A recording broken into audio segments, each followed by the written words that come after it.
Hello दोस्तों, स्वागत है आपका एक और नए क्लास में। ये क्वेश्चन भी 15 नंबर लॉन्ग में आपका आ जाएगा भाई। पेडिग्री एनालिसिस क्या होता है ऑफ ह्यूमन क्रोमोसोम्स, यानी क्रोमोसोम्स का मतलब गुणसूत्र, यानी मनुष्य के जो गुणसूत्र हैं उनके आधार पर हम लोग पेडिग्री एनालिसिस करेंगे। देखो, एनालिसिस का मतलब क्या है? विश्लेषण होता है। यानी हम लोग विश्लेषण करेंगे कि भाई एक पीढ़ी से दूसरी पीढ़ी में कोई बीमारी तो नहीं जा रही है, कोई लक्षण कैसे पहुंच रहे हैं, यानी ओवरऑल एक पीढ़ी से दूसरी पीढ़ी तक जितनी भी चीजें हैं जो ह्यूमन फैमिलीज हैं उनमें एनालिसिस जो हम लोग करते हैं उसी को पेडिग्री एनालिसिस कहते हैं भाई। ठीक है, तो हमने बिल्कुल आसान लैंग्वेज में लिख दिया है कि एक मेथड है जिसमें जो ह्यूमन फैमिलीज हैं, जो मानव परिवार हैं, उनके रिकॉर्ड हो गए और जनरेशंस को सिंबल की हेल्प से स्टडी कर देते हैं भाई। ठीक, कुछ सिंबल्स अभी हम आगे नीचे आपको दिखा भी देंगे। इनका एम क्या होता है? तो जो जेनेटिक बीमारियां हैं, डिजीज हैं, ट्रेट्स हैं, इनहेरिटेंस जो पैटर्न है, इन सबका पता लगाना होता है कि क्रम बाई क्रम क्या पैटर्न रहने वाले हैं, क्या बीमारियां आगे जेनेटिक्स के जरिए चल रही हैं।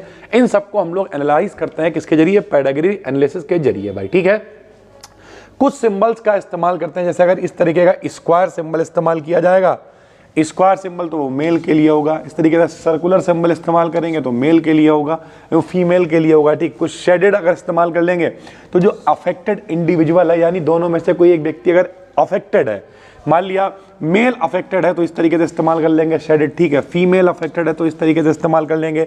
कोई हाफ शेडेड मतलब आधा रंगा हुआ इस्तेमाल कर रहा है, इसका मतलब वो कैरियर है, आगे उस पीढ़ी में ट्रांसफर करेगा वो। ठीक है, हॉरिजॉन्टल लाइन अगर दिखा रहा है तो मैरिज के लिए दिखाएंगे, वर्टिकल लाइन चिल्ड्रन के लिए दिखाएंगे। ठीक है, रोमन नंबर्स अगर आ जाते हैं तो ये जनरेशन के लिए दिखाएंगे, जनरेशन फर्स्ट, सेकंड, थर्ड।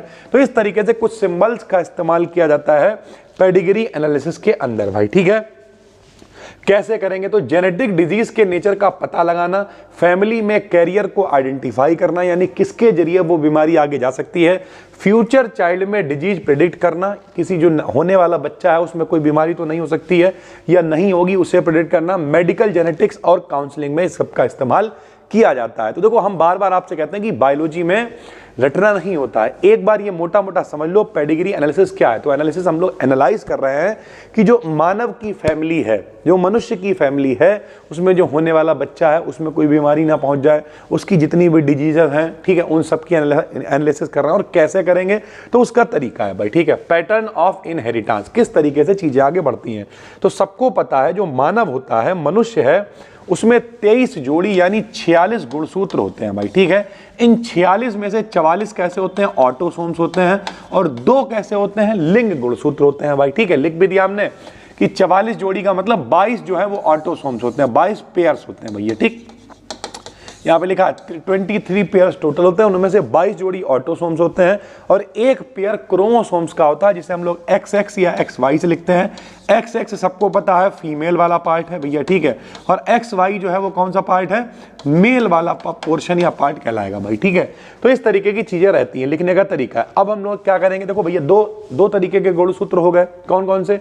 एक तो ऑटोसोम्स हो गए, एक लिंग गुणसूत्र हो गए। तो अब हम लोग दोनों तरीके से पता करेंगे कि किस तरीके से आगे चीजें बढ़ सकती हैं। तो पहला तरीका कौन सा है? ऑटोसोम्स वाला।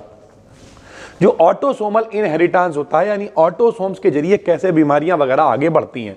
तो 2 तरीके हैं भैया। ठीक, ऑटोसोमल डोमिनेंट, देखो 2 यहां पे शब्द इस्तेमाल कर रहे हैं, एक है डोमिनेंट, ये देखिए डोमिनेंट, और एक कौन सा? एक है रेसेसिव। इन दोनों का मतलब समझ लो, बाकी अपने आप समझ में आ जाएगा। डोमिनेंट का मतलब होता है कोई एक ऐसा जीन है जो अगर आ गया किसी गुणसूत्र के ऊपर तो वो क्या करेगा? बीमारी को फैला देगा, अकेला ही काफी है। और रेसेसिव का मतलब सरल भाषा में कमजोर होता है, इसमें कम से कम जो दोनों जीन्स हैं वो दोनों ही कमजोर होंगे, दोनों ही अफेक्टेड होंगे, तब जाके वो आगे अफेक्शन को, इन्फेक्शन वगैरह जो भी है, जो भी बीमारी है उसे बढ़ा पाएंगे भाई। ठीक है, तो ऑटोसोमल डोमिनेंट में क्या होगा? डोमिनेंट जीन की एक कॉपी से ही डिजीज हो जाती है, क्योंकि डोमिनेंट का मतलब ये डोमिनेट कर रहा है यार, ये मतलब सरल भाषा में पावरफुल है यार ये जीन। तो एक कॉपी से ही बीमारी हो जाती है तथा हर जनरेशन में डिजीज दिखाई देती है, हर पीढ़ी में आपको ये बीमारी दिखाई देगी। मेल और फीमेल इसमें दोनों ही इक्वली अफेक्टेड होते हैं, यानी दोनों ही अफेक्टेड हो जाते हैं। डोमिनेंट का मतलब क्या है? देखो 2 तरीके के गुणसूत्र हैं, ऑटोसोम, लिंग गुणसूत्र। तो पहले ऑटोसोम की बात कर ले रहा, फिर लिंग गुणसूत्र में X और Y की बात कर लेंगे, बात खत्म हो जाएगी। ठीक है, तो डोमिनेंट का मतलब एक ही जीन काफी। रेसेसिव में क्या होगा? रेसेसिव जीन से डिजीज तब होती है, कब होगी, जब दोनों कॉपीज रेसेसिव हो, यानी दोनों जीन्स रेसेसिव होने चाहिए। उसका कारण यह है क्योंकि एक कमजोर है, अगर दूसरा वाला नहीं होगा तो काम चलता रहेगा, कोई दिक्कत नहीं है भाई, ठीक है। हेल्दी पेरेंट से अफेक्टेड चाइल्ड हो सकता है, मेल फीमेल इक्वली अफेक्टेड इसमें भी होते हैं भाई, ठीक। तो ये ऑटोसोम्स की बात हो गई। ऑटोसोम्स में एक जीन अगर है डोमिनेंट है तब भी बीमारी हो जाएगी। दोनों जो जीन बच्चे को मिले हैं अगर वो दोनों रेसेसिव है, दोनों ही गड़बड़ है, कमजोर है लेकिन दोनों ही गड़बड़ है, तब भी बीमारी हो जाएगी, ठीक। फिर हम लोग बात कर लेंगे सेक्स लिंक, मतलब क्या हो गया इसका भाई, लिंग गुणसूत्रों की बात कर लेंगे। तो सबसे पहले एक्स लिंक्ड डोमिनेंट, बात वही है। डोमिनेंट का मतलब क्या कि अगर एक एक्स पर डोमिनेंट जीन आ गया, बात तो वही है यार, गुणसूत्र चाहे ऑटोसोम हो चाहे लिंग हो, लिखोगे तो वैसे गुणसूत्रों के ऊपर जीन पाए जाएंगे, और जब जीन पाए जाएंगे तो अगर डोमिनेंट जीन आ गया इसके ऊपर तो फीमेल्स ज्यादा इसमें अफेक्टेड होती हैं। अफेक्टेड फादर से सभी डॉटर्स अफेक्टेड हो जाती हैं, तथा सन्स जो है वो सेफ रहते हैं, यानी अगली पीढ़ी में जो महिलाएं हैं, ठीक है, जो लड़कियां हैं, जो बिटियां हैं, वो लोग अफेक्टेड होंगी भाई, ठीक। एक्स लिंक्ड रेसेसिव, फिर वही आ गया। रेसेसिव में क्या होगा, रेसेसिव का मतलब हो जाएगा कि भैया कमजोर जीन है, तो इसमें दोनों ही होने चाहिए। तो रेसेसिव जीन एक्स पर होता है, इससे मेल्स ज्यादा अफेक्टेड होते हैं, फीमेल्स मोस्टली कैरियर्स होती हैं। अफेक्टेड फादर से डॉटर कैरियर्स होती हैं, सन्स इसमें सेफ रहते हैं भाई, ठीक है।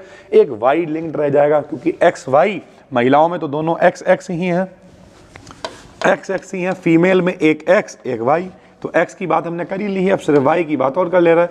इसमें जीन कहाँ होगा भाई, वाई के ऊपर होगा, वाई अफेक्टेड कहलाएगा यार, ठीक है। तो जीन वाई के ऊपर होगा, सिर्फ मेल्स ही अफेक्टेड होंगे क्योंकि महिलाओं में ये पाया ही नहीं जाता है, ठीक है। फादर से सभी सन्स जो है वो अफेक्टेड हो जाते हैं, जितने भी लड़कियां होंगे वो सारे के सारे इसमें अफेक्टेड हो जाएंगे, तो ये वाई वाला हो जाएगा भाई, ठीक है। लास्ट में माइटोकॉन्ड्रियल भी होता है। माइटोकॉन्ड्रियल में क्या होगा, जो जीन्स होंगे वो माइटोकॉन्ड्रिया में होंगे और ये सिर्फ मदर में पाए जाएंगे। अफेक्टेड मदर से जितने भी बच्चे हैं वो सब अफेक्टेड हो सकते हैं, अफेक्टेड फादर से कोई भी अफेक्टेड इसमें नहीं होता, किसी को भी कोई फर्क नहीं पड़ता है भाई, ठीक है।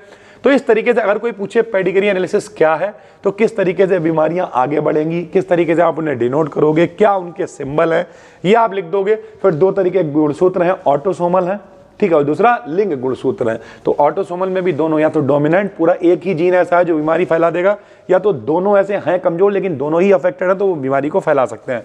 सेक्स लिंग में एक एक्स हो गया जिसमें डोमिनेंट हो सकता है या फिर रेसेसिव हो सकता है, तो दोनों भी बात आएगी क्योंकि महिला में भी एक्स है, पुरुष में भी एक्स है। वाई वाला सिर्फ पुरुष में ही है, तो इससे सिर्फ बच्चे ही अफेक्टेड होंगे, बच्चों में भी कौन से, लड़के अफेक्टेड होंगे भाई, ठीक है। और माइटोकॉन्ड्रियल में जितने भी बच्चे हैं सभी अफेक्टेड हो सकते हैं, लेकिन ये मम्मी से होंगे, पापा से बच्चे अफेक्टेड नहीं होंगे भाई, ठीक है। तो ये पेडिग्री एनालिसिस है, पिछले साल के पेपर में 15 नंबर में आया हुआ है। अभी 1-2 वीडियोस हम और पब्लिक करेंगे और आज शाम को पिछले साल के पूरे पेपर का वन शॉट सब इकट्ठा करके जोड़ घाट के बढ़िया से भैया, ठीक है, आपको मिलेगा। अपना मेन चैनल है बी डिकेडियन, वहां पर पूरा वन शॉट आपको मिल जाएगा।